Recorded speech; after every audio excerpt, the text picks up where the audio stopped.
The Kansas City Chiefs just made a surprising move that caught everyone off guard. They placed the franchise tag on offensive lineman Trey Smith, something no one really saw coming. In today's video, we're going to break down why they made this decision and what it means for their plans moving forward this offseason. Plus, there's some exciting news about a key player returning for the 2025 season. But before we dive into that, let's take a quick look at what's been going on. Now, let's talk about Trey Smith and the franchise tag situation. When the news broke, I could tell that a lot of Chiefs fans were in shock.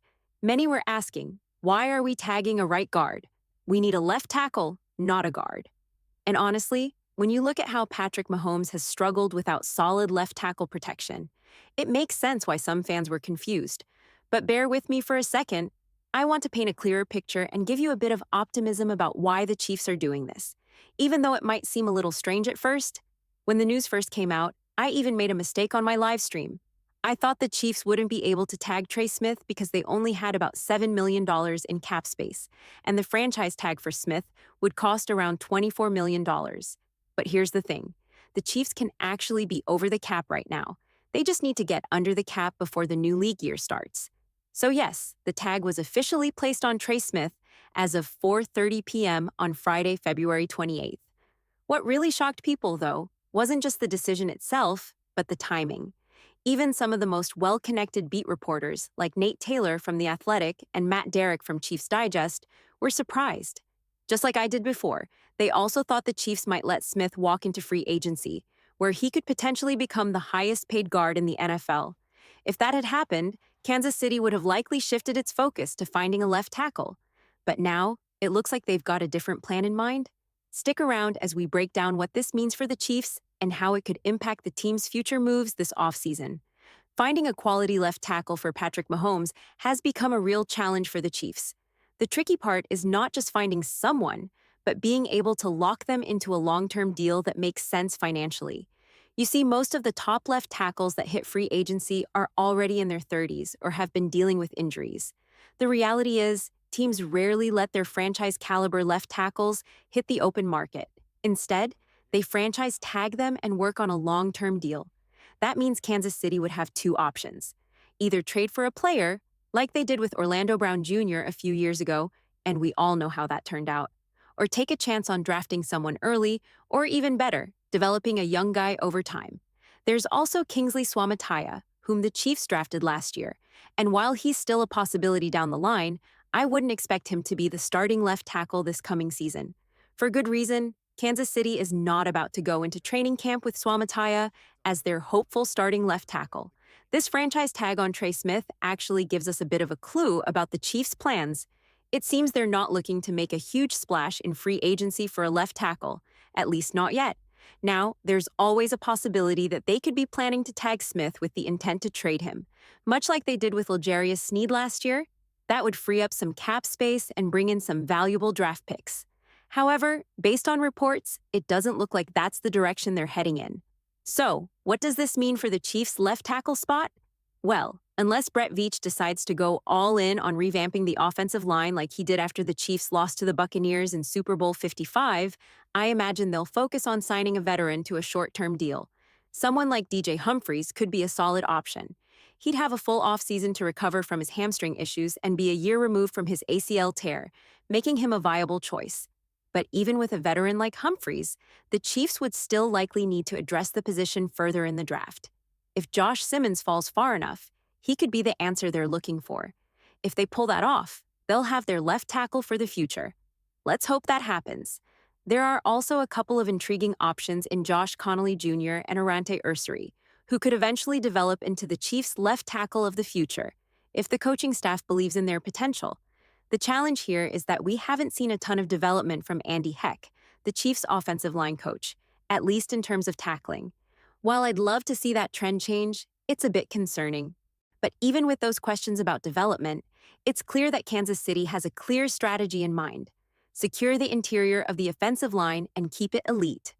We all remember what happened when the interior line struggled in recent years. The Chiefs' Super Bowl loss against the Buccaneers comes to mind. But even more recently, take a look at the struggles of C.J. Stroud and the Texans. Their interior line was plagued with injuries, and Stroud took a serious hit. He became the second most sacked quarterback in the NFL, and to make matters worse, he was sacked 8 times in the divisional round at Arrowhead.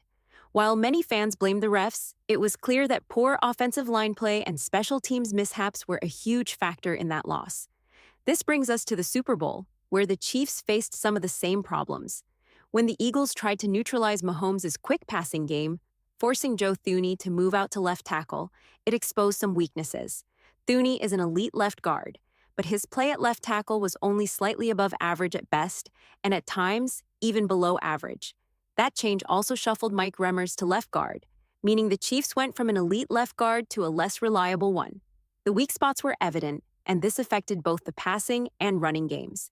With that in mind, the Chiefs' plan is clear. Move Joe Thuney back to left guard, where he's most effective. This was confirmed by Andy Reid earlier this week at the Combine. But it's not just about Thuney. Keeping the interior line intact is also a key part of the strategy. By tagging Trey Smith and locking him down for a long-term deal, the Chiefs are ensuring that their interior trio, Smith, Thuney, and Creed Humphrey, remains elite. It's rumored that the Chiefs are aiming to sign Smith to a 4- or 5-year deal, averaging around $23 million per year, much like they did with Creed Humphrey, who reset the center market. This move sets the stage for stability and strength in the middle of the offensive line for the years to come. It looks like the Chiefs are gearing up to reset the guard market with Trey Smith, offering him a contract worth around $23 million per year, a figure I've heard from multiple sources. That would make Smith $2 million more than the current highest-paid guard, Landon Dickerson. I know what some of you might be thinking. How is it possible to pay a right guard that much money? After all, you've got Creed Humphrey making $18 million a year, Jawaan Taylor on a $20 million per year deal, and Joe Thuney's cap hit is around $26 million as he enters the last year of his $16 million deal. Oh, and let's not forget, there's still no left tackle in sight. But here's the thing. Brett Veach and his team are always thinking a couple of years ahead when it comes to salary cap management. Hear me out for a second. Jawaan Taylor, his contract expires after this season, and they can move on from it with minimal financial repercussions. Sure, I've seen a lot of comments lately asking to cut ties with Taylor, but the reality is, we're stuck with him for one more year. After that, though, they can part ways, and it's likely they will. Then there's Joe Thuney, who's 33 years old. Even if the Chiefs decide to extend him for a year or two to lower his cap hit this season, his time with the team is probably nearing its end. Let's say he could be gone by the 2026 season. At that point, the only players on big contracts will likely be Trey Smith and Creed Humphrey. Right tackle could be filled by someone still on a rookie deal, like Wanya Morris, or a player they draft in the next year or two. The left guard spot, too, could be filled by a young player on a rookie contract. By then, Trey Smith's cap hit won't be a concern. He'll be locked in for the long haul. And with Thuney and Taylor likely off the books, the Chiefs will have more flexibility. That's why they want to get a deal done with Smith now. He's just 26 years old and one of the top guards in the league. He's also a phenomenal run blocker. And if they manage to grab a running back in this year's draft, which I really hope they do, he's only going to make the running game stronger. We all know you've got to take care of Patrick Mahomes, and while it's great to add pass catchers, having a solid offensive line to protect him and open up holes for the run game is just as crucial. Let's talk about getting the run game going too, because that's just as important as protecting Patrick Mahomes. When it comes to Trey Smith's performance last season, it wasn't his best, but I really think Jawaan Taylor had more of an impact on that than we realize. Taylor's quick steps and deep dropbacks in pass protection likely affected the entire offensive line's flow. With the Chiefs' clear goal to keep Trey Smith for years to come, we're not too worried about last season's performance. But the question still stands. How are they going to afford to tag him? The salary cap went up this year, which helps, but as of now, the Chiefs are about $16 million over the cap. Even though they were initially around $7 million under, they've got until March 12th, the start of the new league year, to get compliant. According to experts like SpotTrack, the Chiefs have plenty of options to free up cap space quickly. For instance, they could convert Patrick Mahomes' roster bonus into a signing bonus, freeing up $25.8 million in cap space. They could do the same for Chris Jones and create another $12 million in space. Even Travis Kelce could be restructured to create an additional $10 million, although this could come with some complications since he's in the final year of his contract. And let's not forget Joe Thuney, extending him with a 2-year $40 million deal. including a $20 million signing bonus, would free up another $10 million in cap space. With just those moves, the Chiefs could create an impressive $57 million in cap space, nearly all in the blink of an eye. Now, will the Chiefs actually pull off all of this? Probably not. They've been known to be a bit more conservative with their cap moves, much to the frustration of fans. But the point is, it's entirely possible for them to make room for Trey Smith's franchise tag while still leaving space for other moves, like bringing back Hollywood Brown, which would be a nice start. In a perfect world, they wouldn't have to restructure all of those contracts. Maybe they only pull off a couple of them or make partial adjustments. Then, they could get Trey Smith's long-term deal done early in free agency, which would lower his $23.4 million cap hit to something closer to $7 million. That's much more manageable, and Matt Derrick himself pointed out that the franchise tag on Smith is a clear sign that the Chiefs and Smith are very close to locking in a long-term deal. So, what do you think about this situation? Do you think they'll get a long-term deal done soon, or could they go against the grain and actually trade him for draft capital to free up more space for other moves? Maybe even a left tackle? I'd love to hear your thoughts in the comments below. Moving forward, though, the next big questions are about the other major free agents. What happens with linebacker Nick Bolton and safety Justin Reid? Both of them are key pieces on the defensive side, so stay tuned. We'll dive into that next. Let's kick things off with Nick Bolton. There's a chance he could get offered top 5 linebacker money from another team, and if that happens, the Chiefs could try to match it. But it's a tough call. Bolton is incredibly valuable to the defense, but the Chiefs have so many needs across the roster, it makes it hard to know if they'll prioritize keeping him. That said, they still have Drue Tranquill under contract, who stepped in at middle linebacker for Bolton when he injured his wrist. Tranquill filled the role effectively for about half a season, so he's certainly an option if the Chiefs decide to go in that direction. Brett Veach has also mentioned that this year's draft is loaded with defensive talent, particularly at linebacker, defensive line, and even cornerback. With Drue Tranquill, Leo Chenal, and maybe even a cheaper return for a guy like Willie Gay Jr., the Chiefs might find a way to move forward without Bolton. I would love to see him stay, though. It'll definitely be a tough decision, as Bolton has proven to be an essential part of the defense. Then, there's Justin Reid. It's a similar situation. Perhaps the Chiefs are high enough on safeties like Jalen Hicks, Brian Cook, and Shamari Connor, who may be able to fill his role without needing to bring Reid back. But like Bolton, Reid is extremely valuable, and filling those shoes won't be easy. I did love seeing the flashes from Jalen Hicks, and I actually wondered if he might be the future at safety for the Chiefs when they drafted him, especially since Reid is in the last year of his deal. While I'm uncertain about the future of both Bolton and Reid, I'd love to know what you all think. Let me know your thoughts in the comments. On a more certain note, one guy we know is coming back is Travis Kelce. The news came straight from Kelce himself in a text to Pat McAfee during McAfee's show.